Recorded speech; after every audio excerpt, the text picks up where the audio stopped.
Lesson 2. What are the social and economic indicators of development? Measuring development isn't easy. It needs economic and social data. And economic data tends to be based on formal economy and ignores informal work. But in any case, whether social or economic, all data shows the same gap between the world's richest and poorest countries. Economic activity is measured in US dollars using key indicators. 1. GNP, Gross National Product, is the value of all the goods and services earned by a country, including companies working abroad. The term GNI is more frequently used these days. These measures are good indicators of a country's wealth, especially higher income countries, HICs, who earn a great deal from their overseas investments. 2. GDP, or Gross Domestic Product, is the same as GNP but excludes foreign earnings. 3. Per capita statistics provide an average per person figure. 4. Purchasing power parity, PPP, relates to average earnings to prices and what it will buy, because a dollar buys more in some countries than others. This is the spending power within the individual country and reflects the cost of living. China's GDP per capita PPP in 2010 was $7,500. When PPP dollar values are higher than GDP per capita, it means prices in the country are cheaper than average and vice versa. Human indicators.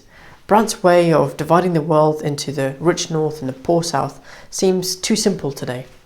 Rapid development has made the world more complicated. Brazil, along with other Latin American countries, was already developing fast in the 1970s, so even in 1981, Brandt's classification was out of date. Singapore, Dubai, Hong Kong have all experienced strong economic development since 1981 and are now highly developed. Other countries in Southeast Asia, for example Thailand and Malaysia, grew rapidly in the 1980s and 1990s. China and India are growing fast. These newly industrializing countries, or NICs, have surged away from the south. Other countries have barely changed, especially in Africa. So the gap between the rich and the poor has widened substantially.